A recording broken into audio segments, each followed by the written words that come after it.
On point. On point. On point.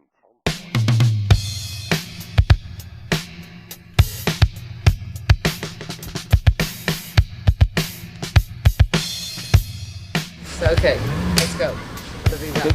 Street play actually led me to follow graffiti, which in turn led me to sort of document early hip-hop. And my particular interest in street play was to look at kids, and in this particular area of New York City, in the Lower East Side, Manhattan, which was completely devastated at the time, large blocks of apartment buildings being torn down. And I wanted to see what kinds of creative activities the kids were doing, especially when their parents weren't watching. And it was just a sort of fun personal project for me. I mean, for example, these kids had a gang that they could roam around those apartment buildings. Those big vacant buildings, they weren't boarded up. There were no fences around them, and so they had free reign to climb up. And they had a clubhouse inside this abandoned building. And at one point I met, this boy who introduced me to graffiti and introduced me to Dondi, who was a well-known graffiti artist. So that's street play led to my documentation of graffiti.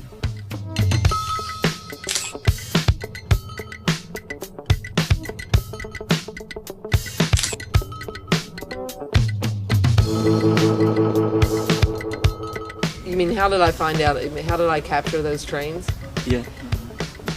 Usually I heard that a new piece had been painted on a train. Like the kids would call me up and leave a message, and they would tell me which line it was on and which side it was on. So they had your phone number?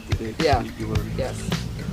Hey, remember, no internet. Yeah. No internet. No cell phones. They had to call me at home, leave a message, maybe on my machine. Yo, Martha, we put a piece on. They'd have to tell me the line, the 1, the 2, and which side it was on, because the trains didn't turn around. So if you were standing on the wrong side, you're not going to be able to see the piece on that side. And then I would just go up and I would find a place to stand and wait for hours till that train came by. He's just standing there. Yeah. Gangbuster!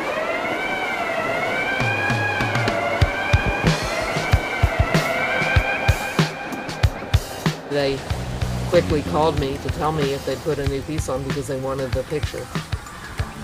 But photographing was always something that graffiti writers did themselves. Yeah. But they didn't have the equipment that I had. I mean, I had the long lenses, and so they might have done it with a little disposable camera. I think, nowadays, everybody's a good photographer. I think digital photography has really allowed pretty much anybody to get a good picture. But then you needed more expensive equipment. They couldn't even afford the film. So once I had captured a few of those, I just thought that it was, I just thought that they were so spectacular. These are some of my favorites that we put in here. And each one I tried to find a different background. So if I successfully was able to capture a fresh piece with this background, then I would go driving around looking for another background see? Right. Look. Amazing, It's right? amazing, yeah. 2 cars. And this is before I knew who these people were. So for me it was, a challenge, but also a lot of fun to go out looking for these wonderful pieces and to capture them on film.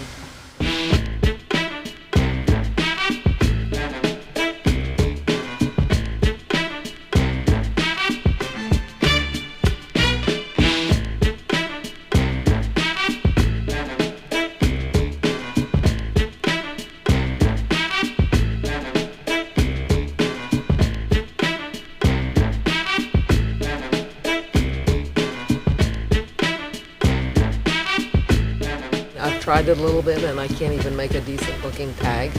I tried practicing some tags because I wanted to be able to, and it's hard to make it, I could see that they were pretty whack, so I didn't, no.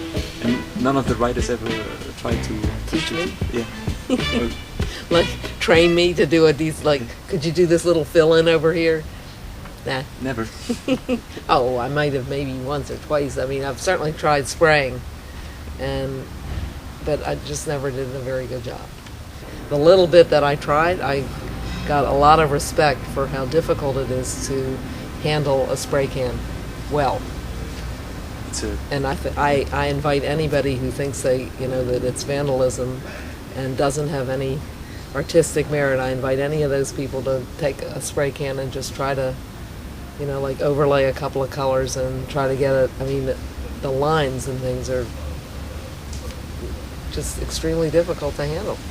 Takes a lot of practice and skill and aesthetic judgment, like any art form, and more power to them. But turned out I wasn't very good at it.